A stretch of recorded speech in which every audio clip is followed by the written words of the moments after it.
Welcome to episode 1 of English Idioms, learning how to use them in real life. Let's jump right into our first idiom. I'm going to share my screen with you guys. So, the first idiom is add fuel to the fire. Once again, add fuel to the fire. Now, this means to merely do or say something that makes the current situation worse. Now, I want you all to think about this for a second. What is fuel? You see, fuel is another word for gas. So no matter what country you're in, when you have a car, you have to put gas into the car, gas or fuel. Now, I want you to think about a fire. If someone pours gas or fuel onto a fire, does the fire get smaller or bigger? Right, you already know that. The fire gets bigger.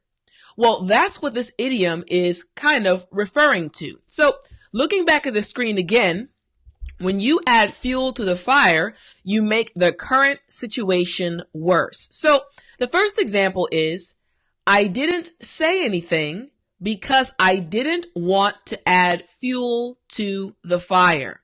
So again, if there's a situation and something is going on that maybe seems a little bit bad, or maybe there's an argument going on, you don't want to say anything because if you do, the argument may get worse, okay? Which would add fuel to the fire. Okay, very good. Let's go back to our second example.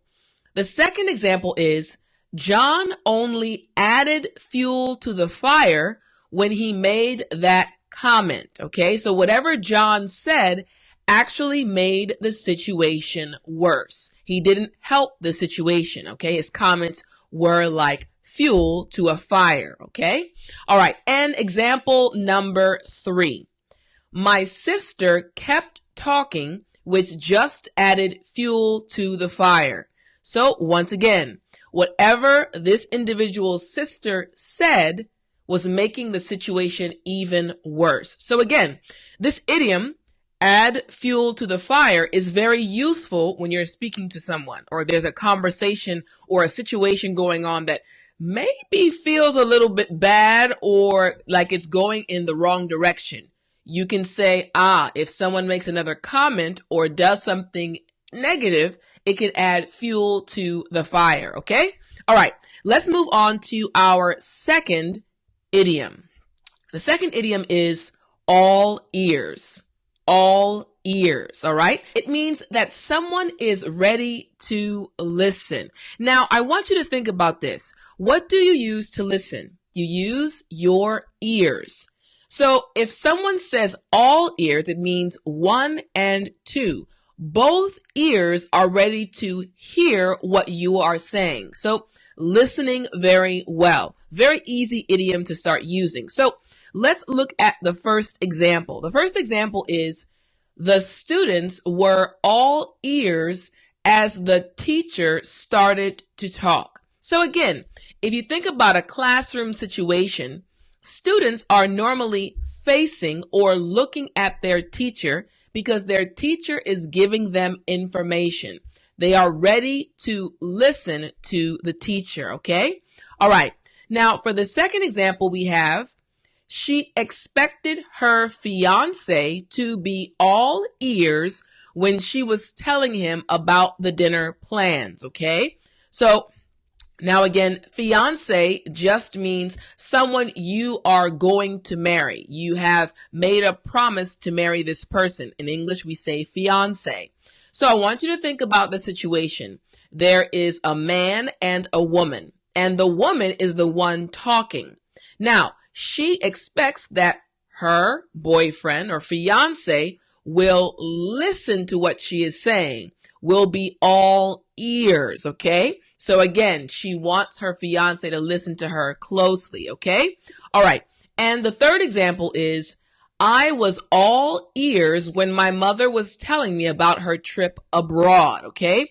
So it means I was excited. I was ready to listen intently to what my mom was saying about her trip abroad, okay? All right, let's move on to our third idiom.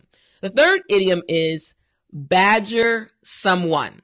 Once again, for pronunciation practice, badger someone. All right.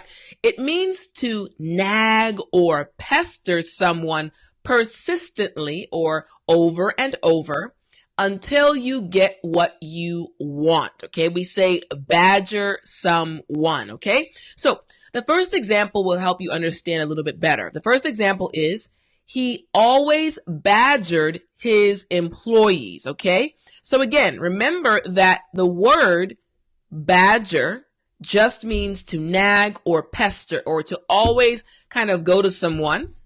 So I want you to think about this situation. You have a boss and he has employees. Now the boss has a goal in mind and he continually goes to his employees. This is not a good boss, a bad boss, and always nags. Have you done the project? Is it done? What are you doing? Why aren't you finished yet? He's actually badgering his employees. That's what the example is showing, okay? All right, so let's go on to the second example. The teacher was badgering the students. Again, this is not a good thing. Someone is pestering or nagging them persistently, okay? And finally, the little boy kept badgering his little brother. I want you to think of a family situation where you have an older sibling and a younger sibling, okay? Now, if the younger sibling wants something from the older sibling, maybe the younger sibling will continue to ask and kind of poke and pester and nag the elder or older sibling. This younger sibling is badgering their older sibling, okay? So in English, the idiom once again is badger someone. All right. I hope you guys really enjoyed these 3 idioms. I want you to try to use them at least once today. And I want you to actually put your example in the comments down below because I want to check out what you made your example sentences. I hope you have a great day and I'll talk to you guys in our next video.